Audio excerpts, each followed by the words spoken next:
মঙ্গলবার সন্ধ্যায় এক রণক্ষেত্রে পরিণত হয় হবিগঞ্জ শহর।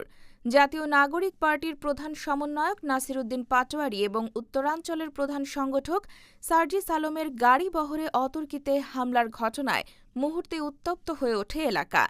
বিকেল ৫টায় টাউন হলের সামনে এনসিপির সমাবেশ শেষ হওয়ার পর সার্কিট হাউসে যাওয়ার পথে শহরের স্টাফ কোয়ার্টার এলাকায় এই হামলার ঘটনা ঘটে। এই ওহনকাম দেশের পরিস্থিতি ভালো না, একটু সাবধানে কথা কইও। আমি কইলাম আরে বেটা, আরে তুই মুনাফিক নাম্বার 2। আরে বেটা, আমি যদি কারো ডরে যদি ইমান গোপন করে লাই, আয় রে তুই দি বড় ডাবলু। এই ফুলাফান্ডি কই রে, ফুলাফান্ডি এই কথা কোন ঠিক না বেটা। আমার ফুলাফান্ডি ঠিক থাকলে দুনিয়া ঠিক। তবে আবার তোরা দেখলে দর করে হন, তোরা যে কেডা কোন গ্রুপ করস কেমনে কমু। মব ভায়োলেন্সে বাংলাদেশ অতিষ্ঠ, দর মাইরালা। এগুলো আর চলবে না। নবীর আগমন শান্তির বার্তা নিয়ে এসেছে, কথা বলেন ঠিক কিনা? এবারে মিলাদুন্নবী হোক শান্তির, এবার মিলাদুন্নবী উদযাপন হোক সম্প্রীতির, এবার মিলাদুন্নবী সাল্লাল্লাহু আলাইহি সাল্লামের জশ্নে জুলুসের মাধ্যমে প্রতিষ্ঠিত হোক শান্তির বাংলাদেশ, কথা বলেন ঠিক কিনা? একটা ধন্যবাদ একজনটা না দিয়ে পারতাম না। এই ধন্যবাদের মধ্যে আবার রাজনীতির গন্ধ খুঁজবেন না। আমাদের বিএনপির জনাব তারেক রহমান সাহেব, এই ধন্যবাদ আমি দিতেই হবে। কেন জানেন? এটা না দিলে আমার হক আদায় হতো না।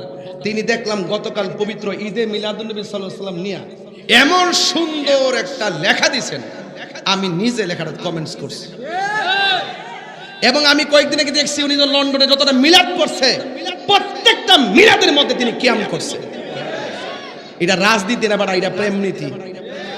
সুন্নি মানি হলে প্রেমের রাজনীতি করে। যারা নবীর পক্ষে থাকবে তাদের পক্ষে আমরা আছি, যারা নবীর পক্ষে থাকবে না তাদের সাথে আমরা নাই, কথা বলে ঠিক কি না বলেন? তুমি কে আমি কে,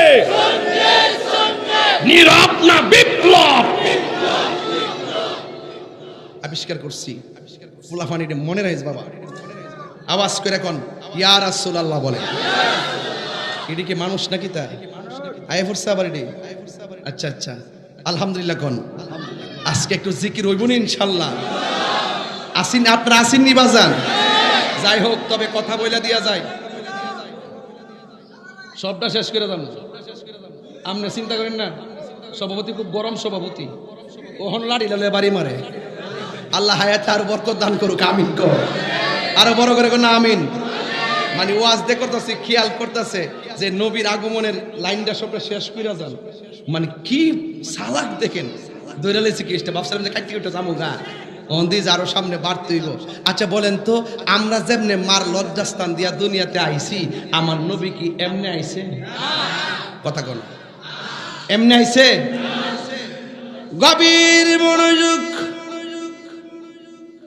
আমার কথায় কি রাজনৈতিক গন্ধ খুঁজবেন না গো।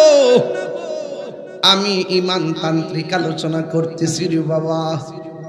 গভীর রজনী হয়ে গেছে, নীরবে ওয়াজটা কইরা দিয়া যায়, মানুষ ঘুমাইছে, ঘুম ডিস্টার্ব হইব।